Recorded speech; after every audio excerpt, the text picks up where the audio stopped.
What happens when corruption isn't hidden in the shadows but flaunted in broad daylight? Today, we bring you a remarkable exchange from the Senate Judiciary Committee. Senator Mazie Hirono of Hawaii, one of the chamber's most fearless voices, sits down with Andrew Weissman, the veteran prosecutor who once helped lead the Mueller investigation. What unfolds is nothing short of a masterclass in connecting the dots: pardons, billion-dollar payoffs, and a pattern that Weissman himself calls by its proper name. Thank you, Mr. Chairman. This is a hearing about fraud, and I would say that that includes corruption, political corruption. So I want to talk about political corruption in this regime. There are so many examples of political corruption in this administration, in this regime. And the thing is that what is astounding to me is that this corruption, which is fraudulent, costs people money, is so overt. And I know that at least Mr. Weissman has talked about some of this corruption, but let me just repeat some of this because I think it's important for our American people to know what is overtly happening in our country that constitutes political corruption and, in my view, fraud. For example, President Trump accepted a $400 million jet from Qatar that he plans to keep. He plans to keep after his time in office. What is that? Overt. Members of Trump's team, including Kash Patel and Kristi Noem, use taxpayer-funded private jets for personal travel, to visit with girlfriends, to go to golf courses. Overt. Tech billionaires have received special access to the White House in exchange for paying for the president's new ballroom in the East Wing. And as noted, a lot of these tech billionaires want something from the White House. That's why they're doing this.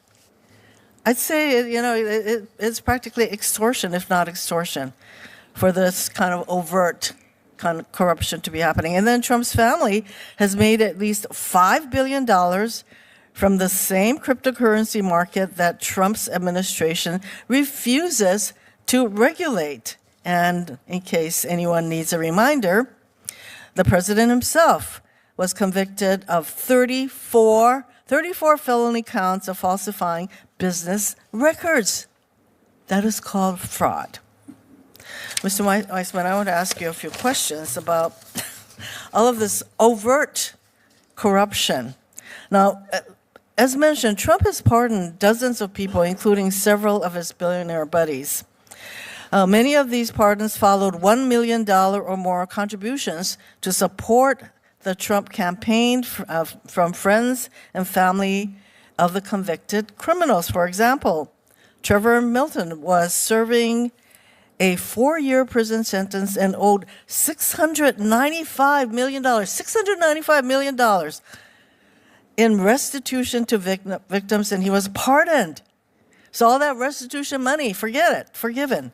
Pardoned by Trump after he and his wife contributed almost $2 million to support Trump's campaign. Paul Walzak owed $4.4 million in restitution to victims and was serving an 18-month sentence when Trump pardoned him following Walzak's mother spending $1 million to attend a Trump fundraiser. Julio Herrera was pardoned after his daughter contributed $1 million to a Trump super PAC.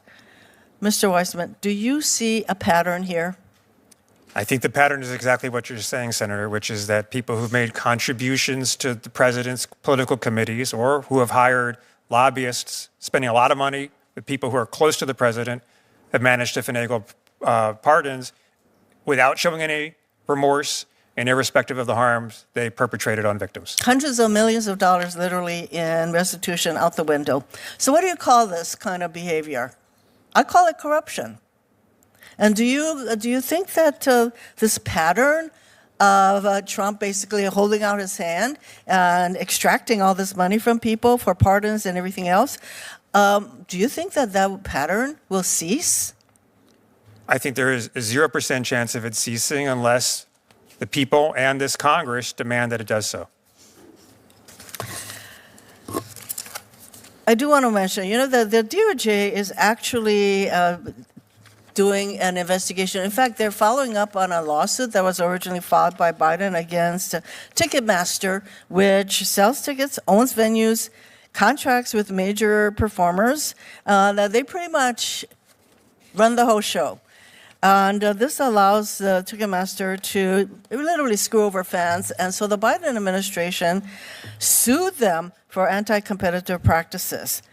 Now, one hopes that this lawsuit will continue, but now we are hearing that well-connected Trump world lobbyists are pursuing the Trump DOJ to drop the case. And this is reminiscent of these same lobbyists getting the Trump DOJ to drop another lawsuit from going forward, and they did so. So would you be surprised if this Ticketmaster lawsuit goes away and the Ticketmaster customers, which number in the millions, will continue to get screwed? Would you be surprised if this lawsuit goes away? I would not be surprised.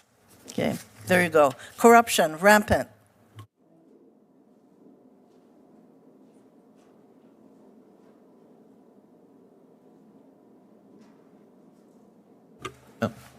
Senator Cornyn.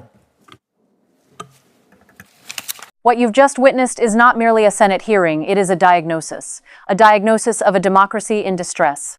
Senator Hirono methodically laid out what legal scholars might call a quid pro quo operating in plain sight. And let's be precise about what was documented here. Trevor Milton, a man who defrauded investors out of hundreds of millions of dollars, walked free after his family wrote a $2 million check to the Trump campaign. Paul Walzak's mother paid $1 million to attend a fundraiser, and her son's debt to his victims erased. Julio Herrera, same pattern, different name, same price tag. Andrew Weissman, a man who has spent decades prosecuting organized crime and who understands the architecture of corruption better than most, did not mince words. When asked what to call this pattern, he offered a single, devastating term, corruption. And when asked whether it would stop, 0% chance. Zero. Unless, and this is critical, unless the American people and their elected representatives demand accountability. But here's what makes this moment particularly chilling. This is not happening in the shadows. There are no secret envelopes, no clandestine meetings in parking garages. This is corruption conducted in broad daylight, documented in campaign finance records, celebrated at fundraisers, and now defended by an entire political apparatus that has convinced itself that shamelessness is a form of strength. And let us not overlook the Ticketmaster discussion.